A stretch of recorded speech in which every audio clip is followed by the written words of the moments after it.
Okay, dude, now here's the time to get a little honest. So the podcast here at humbleandfredradio.com is up. And by the way, I failed to mention this in the opening, that our buddy Mike Boone, the legendary Toronto Mike, has put up a how to download this tutorial on our website if you want to go check it out. And I understand, actually, now that I think of it, isn't there a little history, Fearless, between you and the legendary Toronto Mike?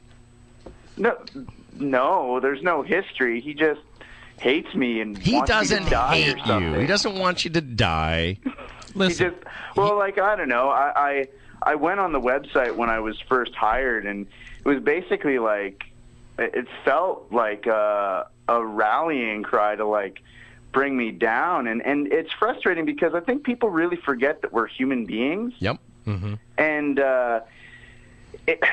it was frustrating because there were people that were like really going out of their way to make this difficult, and I don't think they understand that at that time there was a lot of family problems going on in my life as well. So it was really, really frustrating because I was dealing with things on a personal family side, dealing with moving, dealing with a new job, and I can't express how frustrating it was. I would never treat anybody like that. And it's frustrating.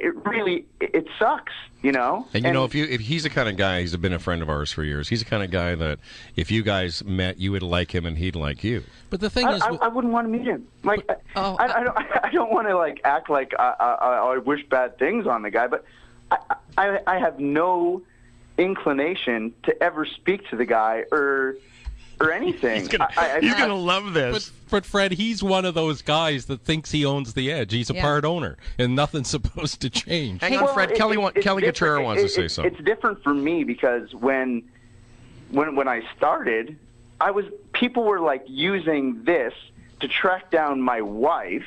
They were sending Photoshop pictures of her to her, and it was all started through that website. Like, it gets me really frustrated. Like, and they don't that attitude is sickening to me. It's really frustrating, and I'm getting like Hello, Fearless. I'm getting flustered about it because that was real life. That's a line that's been crossed. Wow, he's getting into real life. I'm glad right to now. hear There's this a lot from of you, man. emotion on the Humble and Fred show this morning. Fred, it's Kelly Cutrera. Hello, Kelly Cutrera. I took over for May Potts. Try doing that, my friend.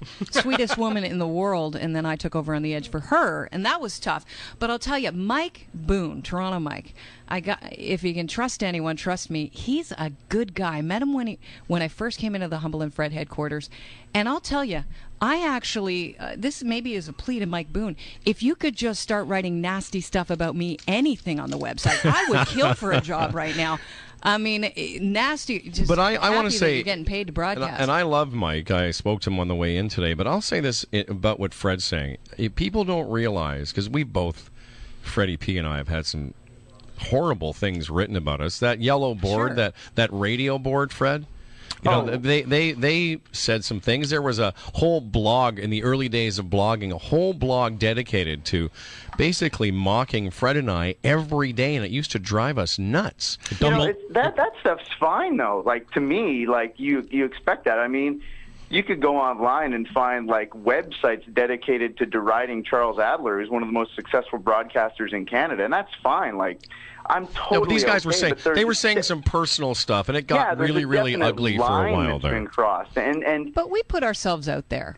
Like, well, we really put but ourselves I don't put my wife out there. No. That's not about. It's not like that. It's the same as when you see like paparazzi like attacking somebody outside of the school when they're picking up their kids. I mean, maybe somebody who's on a talk show or something signed up for that, but their kids didn't. That's not fair. That's stupid. And when people try and defend that kind of behavior, it promotes it. People think that that's okay. And generally speaking, the people that are doing that are so desperate to belong to it. They're really just trying to attach themselves to it. I know what you're saying because we did a promotion at Mojo It was a father which and was a great station, and Absolutely. when I was a young lad starting in broadcasting, you guys were like icons to me because of what you were doing. I think Fred's gone crazy because there's no commercials. No, yeah.